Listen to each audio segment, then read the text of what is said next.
Vamos a otra consecuencia de esta y después ya por ahí nos podemos meter con algún problemita. Cuando yo cambio mi ritmo respiratorio, es decir, supongamos que retengo la respiración, ¿sí? O sea, dejo de respirar, porque voluntariamente estoy dejando de respirar porque me quiero aguantar la respiración. Mis pulmones dejan de eliminar dióxido de carbono hacia el exterior, ¿sí? O sea que este dióxido de carbono, que normalmente va en el aire exhalado, no está saliendo en el aire exhalado. O sea, que podríamos decir que esto está aumentando su concentración en sangre. ¿Por qué? Porque mis células lo siguen produciendo, pero mis pulmones no lo están eliminando. Entonces esto va a tender a subir. Si esto sube, a consecuencia de eso, por equilibrio químico, esto también va a subir. Y si esto sube, también va a subir la concentración de protones. Además de esta concentración que se va a unir a sodio para formar bicarbonato de sodio. Es decir, ¿cuál es la consecuencia de que yo retenga la respiración? Me voy para acá, que va a aumentar la acidez en la sangre, porque va a aumentar la cantidad de iones hidrógeno. Y si el pH sanguíneo, mejor dicho, el pH tiene que ver con la concentración de iones hidrógeno, ¿sí? Eso va a querer decir que mi pH va a tender a descender. Ustedes dirán, pero tengo el sistema buffer, que es el buffer de bicarbonato que está amortiguando. Sí, pero esa amortiguación es relativa porque depende, como ustedes ven acá, depende de la cantidad de dióxido de carbono que está presente en el sistema. Si yo cambio esta concentración de de ácido carbónico, porque estoy reteniendo la respiración, va a terminar aumentando esto, y esto multiplicado por 0,3 es esto. Si esto está aumentando, el pH, como esto aumenta, este número se mantiene igual, dividido un número más grande, esto me da un número más chico. Si este número es más chico, cuando lo hago el logaritmo, también me va a dar más chico sumado a esto, y el pH va a ser más bajo.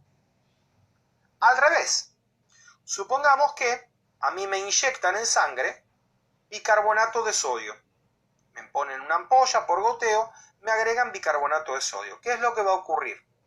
El bicarbonato de sodio va a tender a unirse, como esto aumenta, tiende a unirse con los protones y formar ácido carbónico, que a su vez va a tender a desdoblarse en dióxido de carbono y agua para que yo lo elimine por la respiración. Es decir, ¿qué estoy modificando en esta ecuación? Estoy modificando este valor de acá arriba. Si yo este número de acá arriba, ¿sí?, lo estoy agrandando, cuando hago este cociente me da un número más alto. Si voy subiendo el número de arriba y no el de abajo. Matemáticamente, si yo agrando el numerador y el denominador se mantiene igual, el resultado de esto va a dar un número más alto. El logaritmo de un número más alto me va a dar más alto. Y cuando yo hago eso sumado a este valor, me va a dar un pH más elevado. Es decir, cuando yo retengo la respiración, estoy alterando las concentraciones de mi buffer sanguíneo.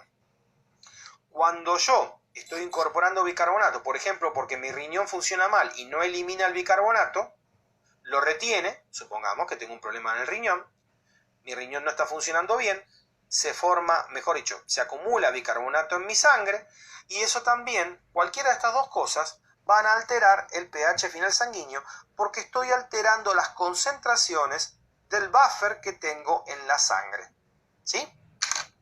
Es decir, voy para acá abajo. Perdón. ¿Por qué el ácido clorhídrico no está disuelto en agua? Sí, se disuelve en agua. Sí, siempre los dejo, los vivos los dejo guardados. Siempre guardo al vivo. Siempre me preguntan lo mismo y siempre contesto lo mismo. ¿Y cómo sé la concentración de bicarbonato? Bueno, eso te la pueden dar como dato del problema, ¿sí? Sería un dato del problema. Sí, ya sé que se complica responder bien la guía 3, por eso la vamos a ir resolviendo, pero primero tengo que explicar un poquito más la teoría, ¿sí? Bueno, entonces, volviendo a donde estábamos. Repito, porque esto lo quiero repetir varias veces para que todos lo entiendan bien. Tenemos un buffer sanguíneo, que es el buffer bicarbonato. Depende de la concentración, entonces, del dióxido de carbono disuelto como ácido carbónico y del bicarbonato que ya está. El pK sí lo damos nosotros, Nico. Generalmente es un dato del problema.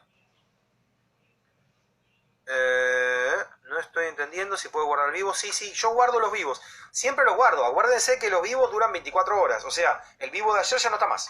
¿Sí? O sea, tienen que volver a verlo durante estas primeras 24 horas, ¿sí? Normalmente el pK es un dato del problema. Si miras la guía vas a ver que es así, ¿sí?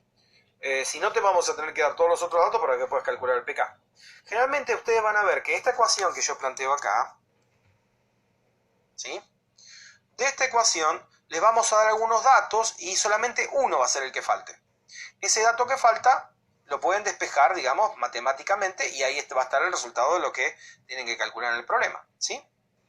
Bueno. Es decir, el pK generalmente es un valor que ya está tabulado, es un valor químico que es del libro y que generalmente está incluido en el problema. Vamos a ver ahora si quieren algún problemita o uno que sea. Bueno. El problema número 9 alude precisamente a que esto que yo expliqué, que es el buffer bicarbonato, en realidad no es el único componente o la única sustancia que está disuelta en la sangre y que puede colaborar o que puede ayudar a mantener el pH sanguíneo. De hecho, es el principal, es el más importante, pero no es el único, ¿sí? Lo que les pregunta acá en el ejercicio número 9 dice: ¿cuáles de las siguientes sustancias presentes en sangre?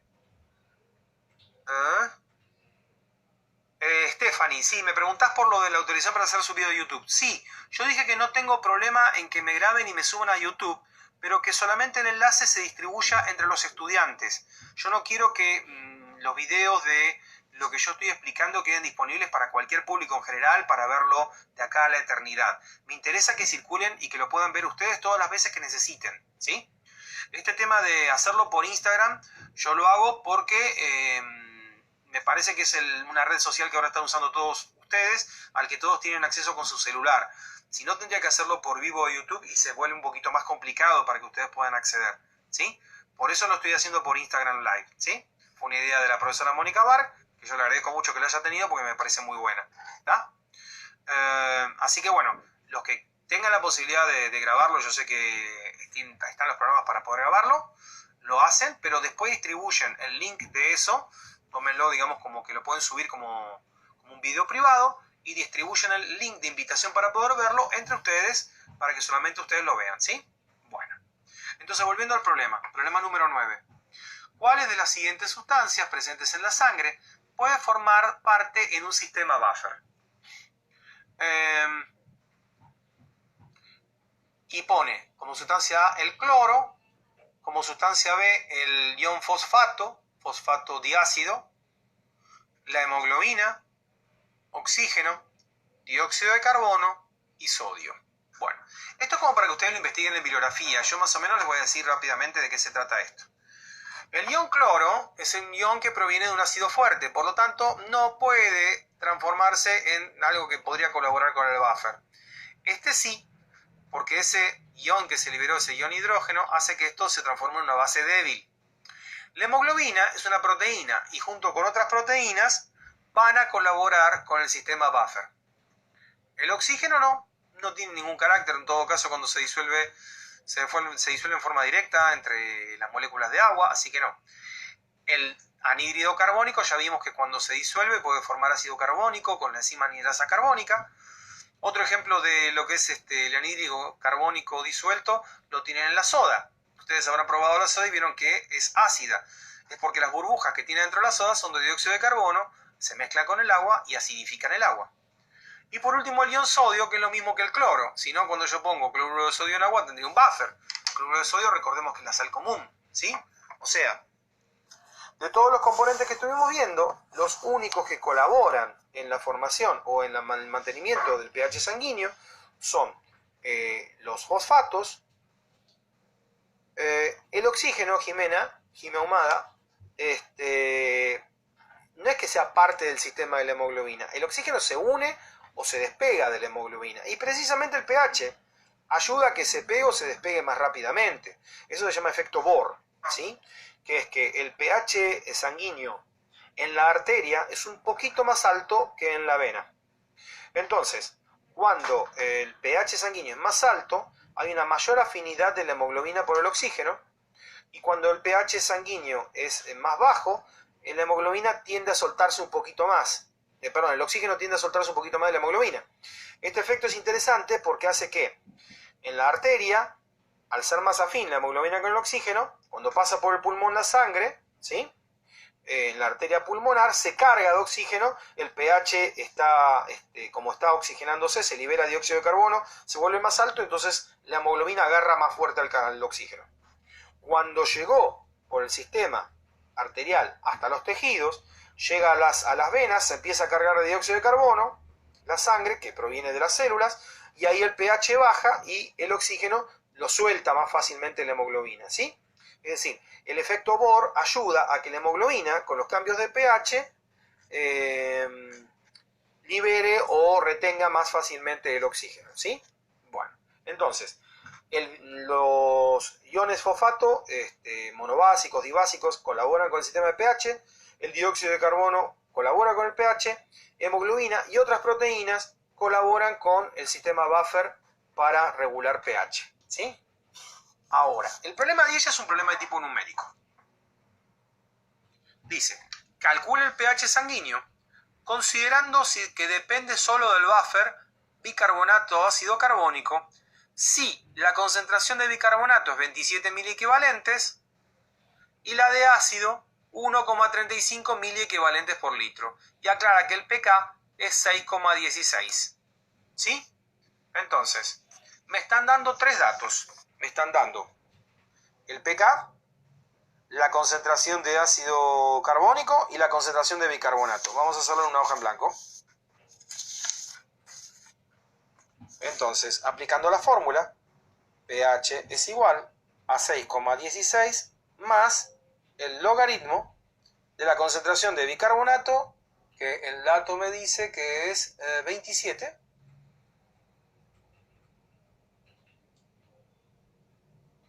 dividido la concentración de ácido carbónico, que es 1,35 miliequivalentes por litro. Fíjense que lo único que hice fue meter los tres datos que me da el problema, meterlos en la ecuación. Lo único que tengo que hacer ahora es decir 6,16 más esto dividido esto. ¿Alguien tiene una calculadora por ahí? Pues si no, yo tengo que hacerlo acá. A ver, lo hago en la computadora. Ahí. Y ahí apareció. Entonces es 27 dividido 1.35. Uy, no, lo escribí mal. 1.35. Eso me da 20. Entonces sería 6,16 más el logaritmo de 20. ¿Sí? A ver, ahora tengo que pasar esta calculadora, pasarla a calculadora científica. Entonces hago... ¿Dónde está el logaritmo común? ¿Alguien lo hizo? Logaritmo de 20 igual...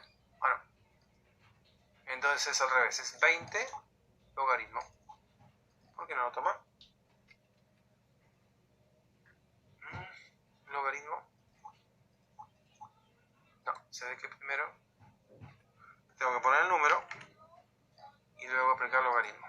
Ahí está, 1,30. Entonces, 6,16 más 1,3. ¿Esto cuánto me da? 6 más 1, 7. 0,16 más 3, 0,46. El pH de ese buffer es 7,46. ¿Sí? Y con esto solucioné el problema. No tengo que hacer ninguna otra cosa. ¿Sí? Eso es el valor del pH que me pide en el problema número 10. Ahora, dice, ¿cuál es menor? ¿El pH de la sangre venosa o el de la arterial? Si se acuerdan lo que expliqué hace pocos minutos, se van a dar cuenta que el pH venoso es menor al pH arterial. ¿Por qué? Porque como en el pH venoso tiende a haber una mayor concentración de dióxido de carbono, vamos a ponerlo acá.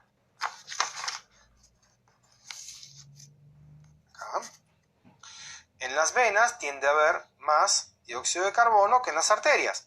Si hay más dióxido de carbono, esto es más grande, o sea, multiplico ese dióxido de carbono, lo multiplico por 0,03, me da la concentración de carbónico. Esta concentración va a ser más alta en las venas que en las arterias. Este número permanece igual. Y este es más grande. Si este es más grande, el cociente acá me da un número más pequeño.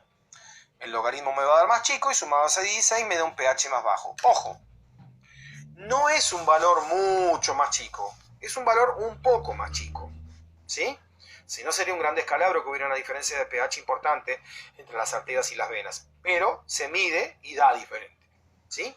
Bueno, el problema número 11 dice, y ya con esto paramos y seguimos con todos los problemas que faltan, seguimos mañana, que son nada más que un par de problemas, ¿sí? No es mucho lo que estamos viendo como problemas de pH o de buffer, ¿sí? El problema número 11 dice, una persona con un estado ácido-base descompensado presenta una relación ácido-bicarbonato 40/1,2. O sea, la concentración de bicarbonato es 40 y la concentración de ácido carbónico es 1,2. Calcular el pH sanguíneo y, por otro lado, cuál es su condición. Bueno, entonces de vuelta.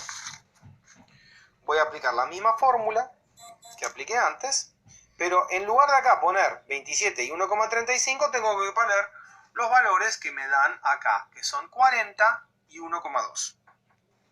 pH es igual a 6,16 más el logaritmo de 40 miliequivalentes por litro dividido 1,2 miliequivalentes por litro.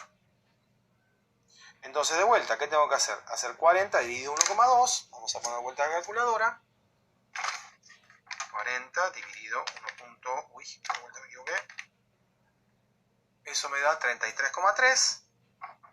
6,6, perdón, 16 más el logaritmo de 33,3 periódico, ¿sí? Entonces a esto le hago logaritmo directamente y me da 1,5228, podría redondear en 1,53. 6,16 más 1,53, ¿sí? El pH acá que me da es 7,69, ¿sí? 6,16. El 1,3 ¿de dónde sale? El 1,3 salió de hacer el logaritmo acá de esto dividido esto, ¿sí? Perdón, es el resultado del logaritmo de esto dividido esto, o sea, esto dividido esto da 20. Si a 20 le hago el logaritmo, me da 1,3. ¿Sí? Logaritmo de 20 es 1,3. Así como acá, el logaritmo de 33,3 da 1,53. Vamos a ir igual acá, igual acá. Entonces, el resultado de este problema da 7,69. Los valores pueden ser miliequivalentes, pueden ser en moles, pueden ser en equivalentes. Se trabajan miliequivalentes porque fíjense que son valores más bien pequeños, ¿sí?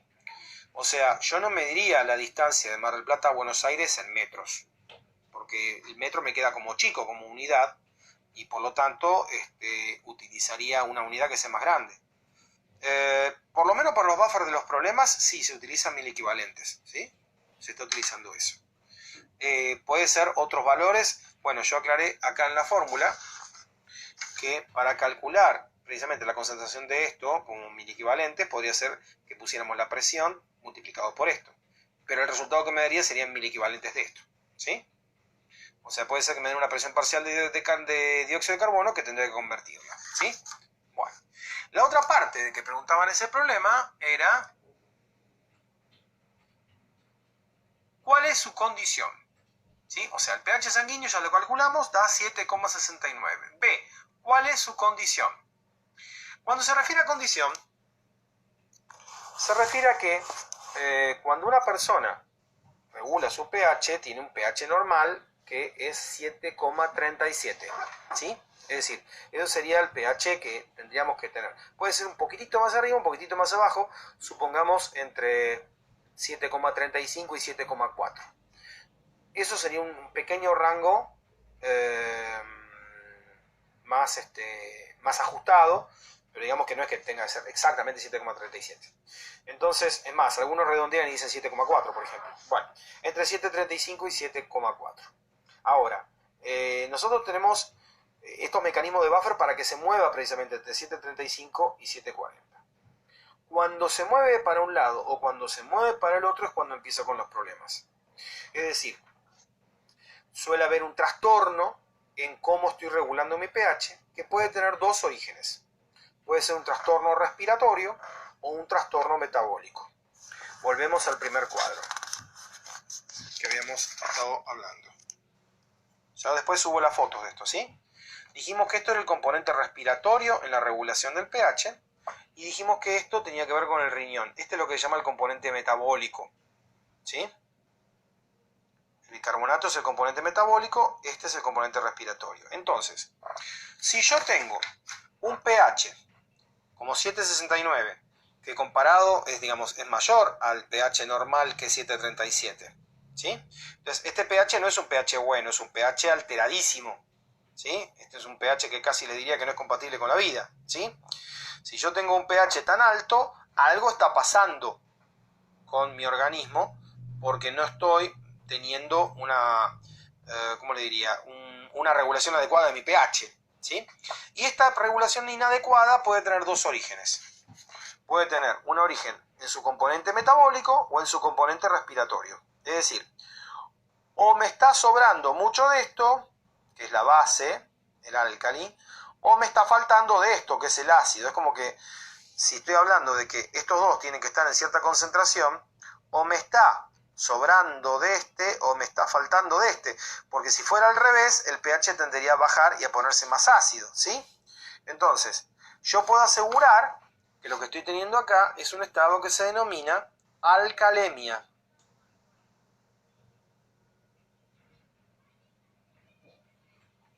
La alcalemia es precisamente cuando el pH está por encima del pH normal.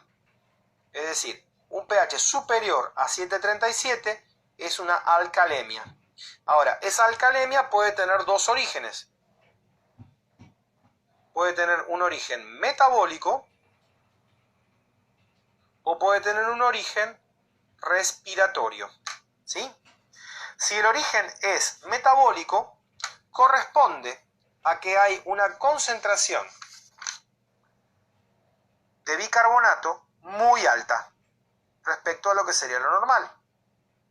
Y por otro lado, si el origen fuera respiratorio, la concentración de dióxido de carbono tendría que ser muy baja como para que el pH suba. Es decir, o me falta ácido o me sobra base. Alguna de las dos cosas es la que está alterada para provocarme, o sea, el componente metabólico o el componente respiratorio, alguno de los dos es el que está alterado para que mi pH haya subido tanto. Si miramos los libros de texto, el Tórtora, por ejemplo, les van a decir que esta concentración es muy alta, ¿sí? Es decir, ¿cuánto es lo normal?